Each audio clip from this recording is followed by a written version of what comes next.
So today we're going to start with Micronesia. We're going to talk about the Pohnpei, or the ceremonial complex of Nan Madol.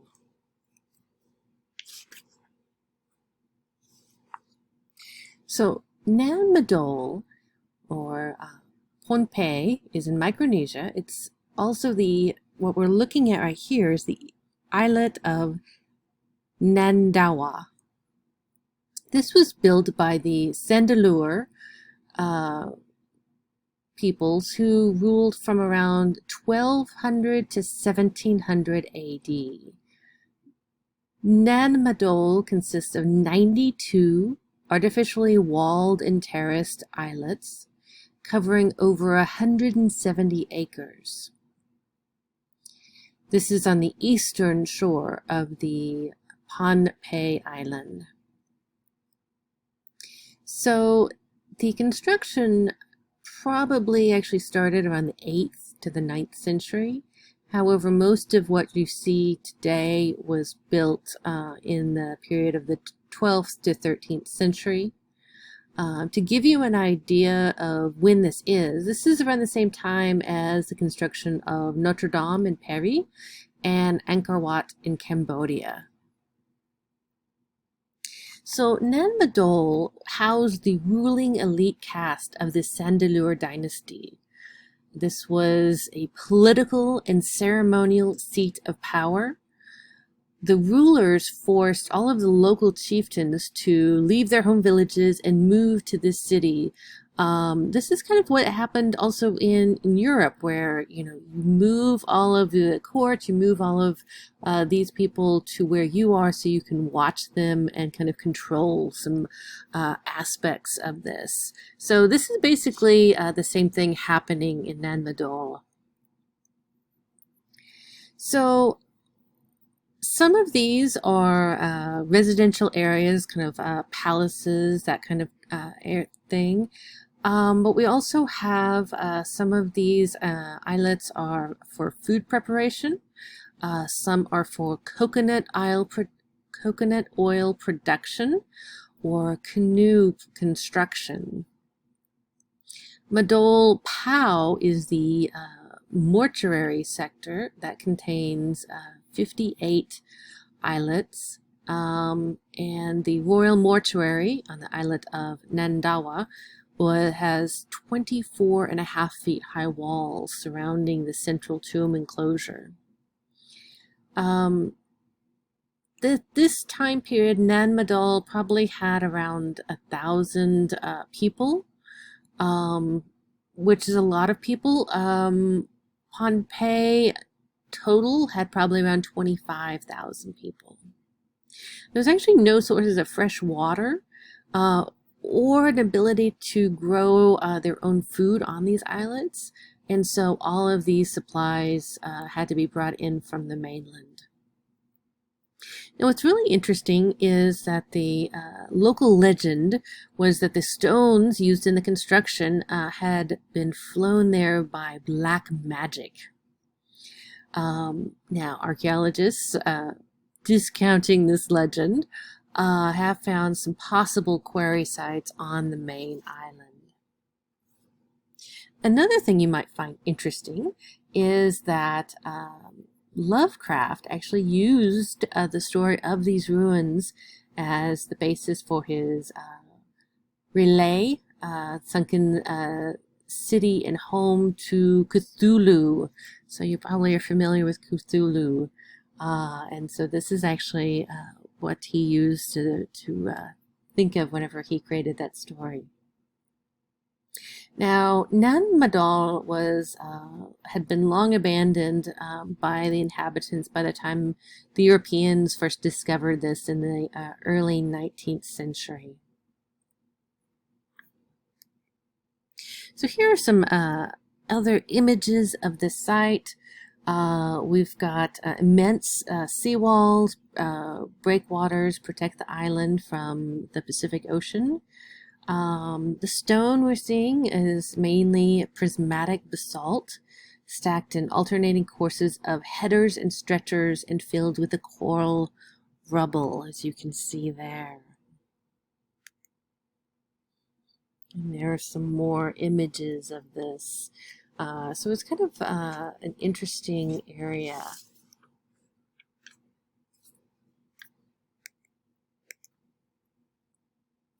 All right, so now we're in the Caroline Islands. So this is Beira Ira. A bay is a meeting house. Now this Beira Ira, this was continually repaired and refurbished since it was built in around 1700. It is used for dances, feasts, council meetings, and for visitors to stay in. During the ceremonies, the clan leaders, or the pillars of the community, are seated literally at the pillars, at the corner posts of the bay. Now the interesting thing is while these are all men that are in there, that are members of the ruling, the chieftains are all men. Interestingly enough, it's actually the women that elect them. So women do actually have some of the power here. Now the reliefs are carved by a village storyteller, and they encompass historical events and myths.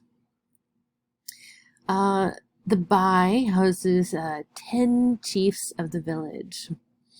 And so again, this is all male. And so each village has about 10 clans. Each clan has about 2 to 4 lineages, and then the families are under that.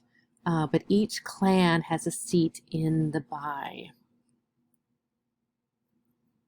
As I said, the stories that we see are local legends, histories, mythologies. The colors, so the white comes from betel nut. The red and yellow actually comes from the clays, and black is from the ash of burned wood. There's another example here. So interestingly, when a new council member gets elected, again, by the senior female members of the clan, he actually has to pay his way in. He has to literally buy his seat. And the higher you are in rank, the more you have to pay for your seat on the council. And so these are just some details. The bat there over the entrance, that is there specifically because bats hang their heads down when they're sleeping. And so the idea is that you have to bow your head when you enter. This is showing respect for the bay and the council. You can also see a fun little spider there on the right. So see the spider here and the bat here. And here we've got some roosters. And so the idea behind the roosters is that you get up early to do your business and get things done. And again, there's some other detail pieces there. All right, so this is a maki, which is a sacred burial shroud.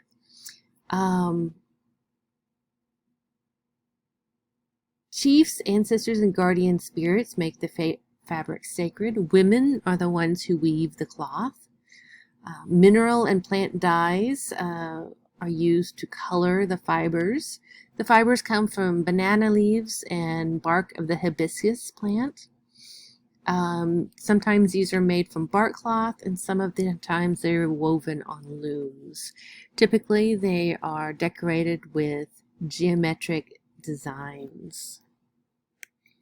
Here are some other examples. And now just a brief word on Paul Gauguin.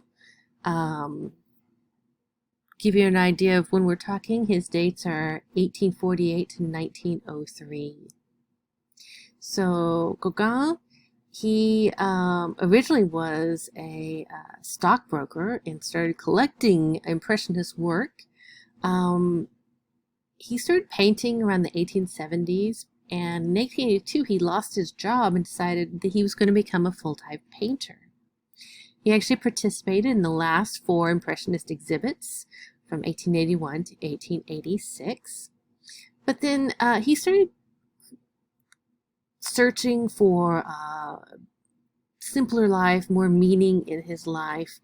And so he started traveling around. He left Paris, went to Pont-Aven, went to the Caribbean island of Martinique in 1887. In 1891, he actually left for the French colony of Tahiti in the South Pacific. He was looking for Rousseau's noble savage, the idea of being harmony with nature and the universe. But he also abandoned his wife and children at this time. So there's some of his examples of his work during this time in Tahiti. The Great Mare of Tamara. This is in Tahiti. This was built by Pure of Tahiti. There are 11 superimposed platforms. It is 40 feet high. The base is 68 by 252 feet to give you an idea of the scale of this. This is made out of basalt rocks and coral slabs. There was originally an altar inside. This was the largest mare of Tahiti. Again, it was built by Pure between around 1766 and 1768. And this was dedicated again to the god Oro, the god of the sea. All right, so this is the tattooed Marquesan warrior. So tattoo, or tatau, T-A-T-A-U, this is not just a decoration on the skin. It's actually a very important ritual and art form. There's some videos on Canvas about this. The masters, the tutuka or the tuhuna, basically these tattoo masters were the same rank as priests. Tattoos were meant to protect from harm and connect your body with the spirit world. Facial tattooing was a sacred act reserved among the Maori for highborn men of chieftain rank. So these were very important. These aren't just like random symbols that they decided to put on their body. All right, some bark cloth.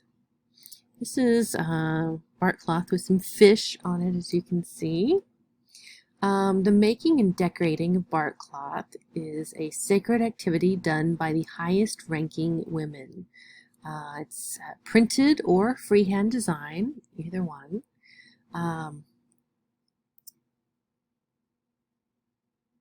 Kihingwa is a plated mat with abstract designs that recorded family genealogies.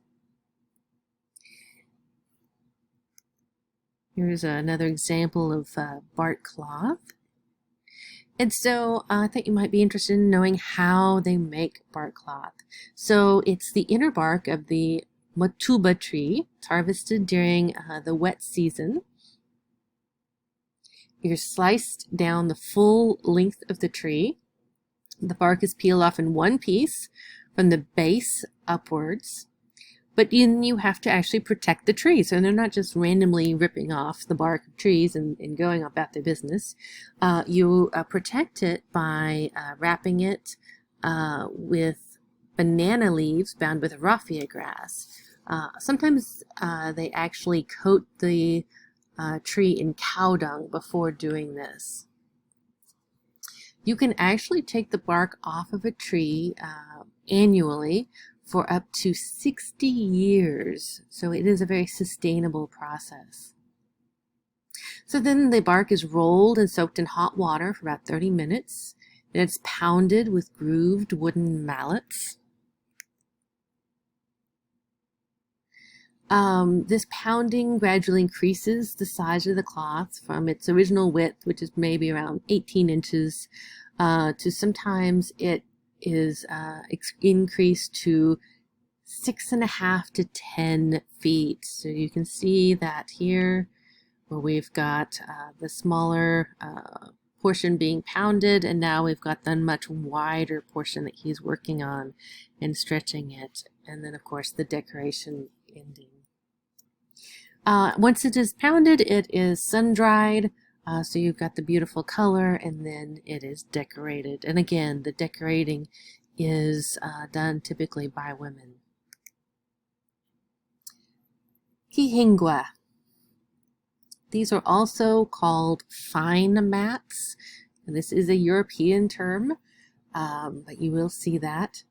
These are powerful and important objects in the Tonga area. They are made from plaited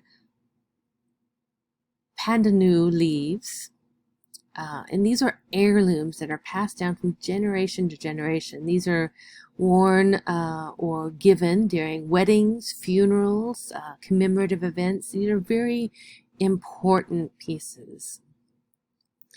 Members of the Tongan aristocracy and monarchy wear these as a symbol that they trace their ancestry to the gods. So this goes back to something we talked about at the very beginning about mana, that kind of supernatural power that these objects sometimes have. And so these kaihingwa actually have the ability to have a lot of mana, to have a lot of power and status. Some of these actually have almost a status of the crown, like crown jewels in the aristocracy and the monarchy there. These are objects of prestige, power, and rank. These mats are rectangular. They can be as large as around 6.5 to 10 feet long and around 5 feet wide. They're finely woven, so it almost looks like a linen. So, and again, even though Europeans call them a mat, they are never walked on. They are worn, not walked on. They are also made by women, and they typically have an unwoven fringe and a strip of red feathers.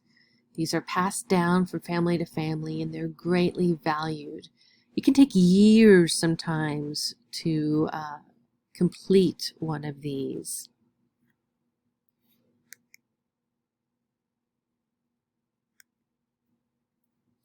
All right, now we are in Hawaii. All right, so let's talk about Kukuli Moku.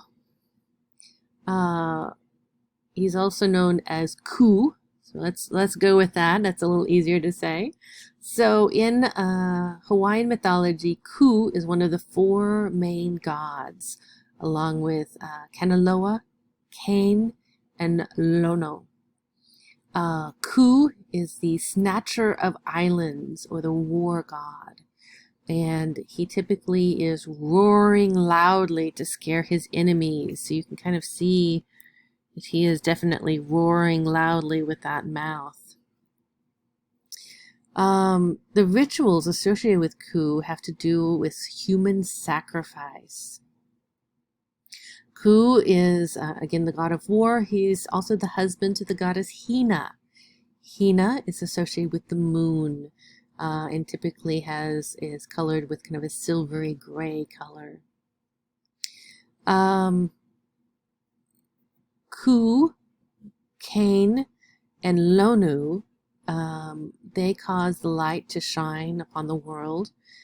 They were also gods who had existed from eternity. Ku is also sometimes considered to be the god of prosperity. Feather cloak, or the Kearney cloak. Feathers are a sign of high rank. Yellow and red are sacred colors. So the feathers would be covering helmets and cloaks for warriors and for royalty. So the warriors believed that they were wearing the protective feathered bodies of the gods. So when they put on these cloaks, it was like they were being protected by the gods themselves. This is very important. So these would be worn in preparation for battle. Women of high rank were allowed to wear small cloaks and feathered ornaments.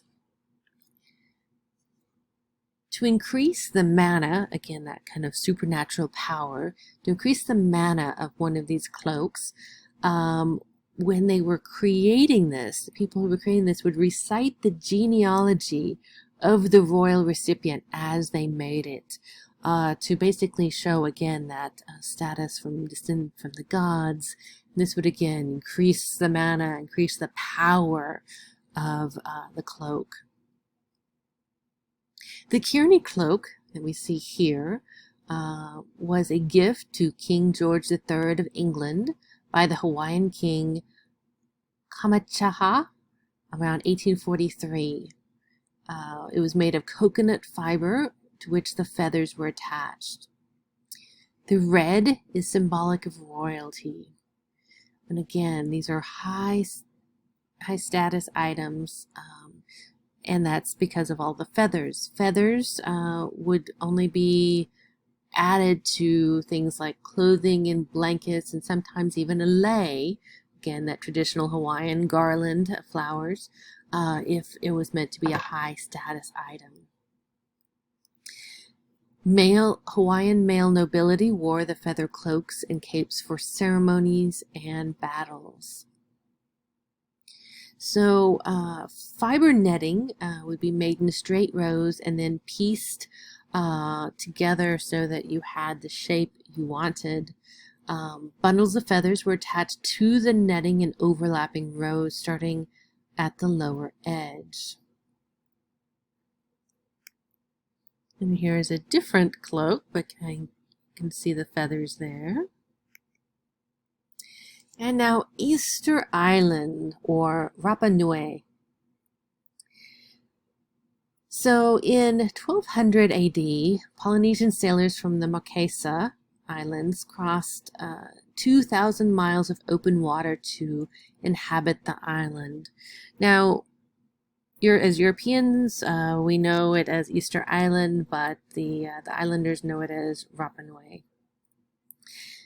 Most of these statues are carved out of volcanic tuff. There's a carved face and torso. Some of them are topped with pukayo, or top knots, and sometimes those top knots can weigh as much as 5 tons. The idea is that the inhabitants of the island, they carve them out and they move them on rollers.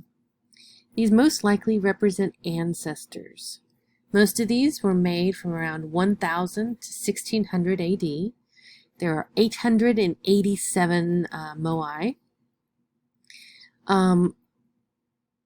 All but 14 of them are made out of the volcanic tuff. 14 of them are made from basalt. These can weigh up to 80 tons. They have their backs to the sea. We have red stone and coral inlaid eyes, and originally the bodies were painted with red and white designs. So these symbolize sight, protectiveness, and authority. So the idea is that these are protecting the inhabitants of the islands, and so this is why you have the backs to the sea and you have them watching the inside of the island. Rival clans would oftentimes topple the Moai face down so they cannot see, cannot protect the rival clan. Moai means statue.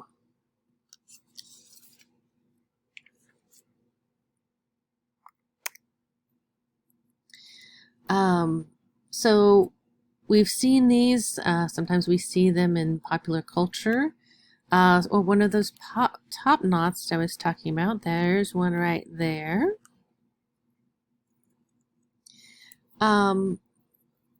Again, it was probably, they were all covered in paint originally. Some of these were taken back. One of them in the British Museum was taken to Europe in 1869 by the English ship the Topaz by Richard Powell. Here's excavating some of these out. And there you can see them along the island. There's some more of the top knots there. And so you can know that there's a wide variety of kind of styles and sizes. So all of these, this drawings represent actual pieces. So you can see that there's several different styles as well as sizes. So we've got some that are not too big, and then we've got some very large ones. And of course, you're familiar with the Night at the Museum one at the museum. Okay. So now we are going on to the meeting house, the interior of the Te Haki Taranga meeting house in New Zealand. This is by the Maori culture. The Maori arrived in New Zealand around 900 AD. They became wonderful wood carvers. There's an abundance of soft woods there in New Zealand, and they became very well known for their beautiful carvings. So this was constructed and decorated by Ruharu Rukapu, who was a warrior, priest, and tribal chief in honor of his late brother, whom he inherited the chieftainship from. Now, traditionally, houses like this cannot be repaired, and they are left to decay. So after the arrival of the European colonists, they started building some of these that they actually did start to repair and to keep. This is now in the Museum of New Zealand in Wellington. It was originally built in 1842 on the East Coast, and it is the oldest surviving building like this in the world. Now, the ridgepole and rafters represents the backbone and ribs of the sky. The carved faceboards along the roofline are his outstretched arms. The ridgepole represents lineage. The rafters represent passage of time, linking the chief to the body of the Sky Father. The wide panel side posts are called pupu and are carved to represent venerated ancestors. So these are the pupu.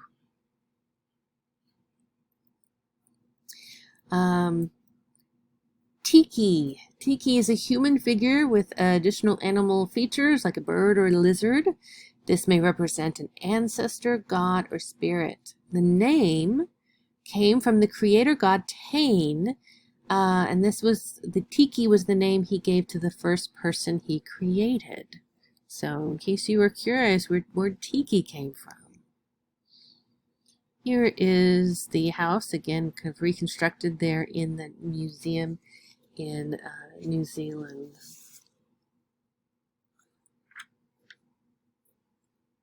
Steel tools were used to carve it.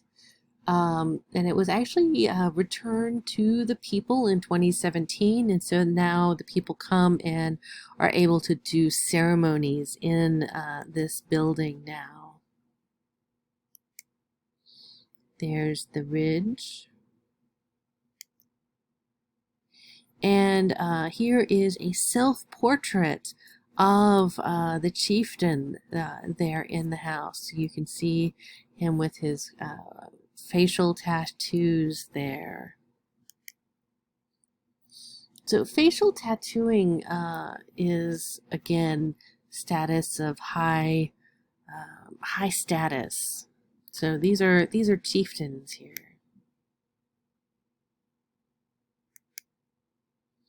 And of course, more contemporary facial tattoos.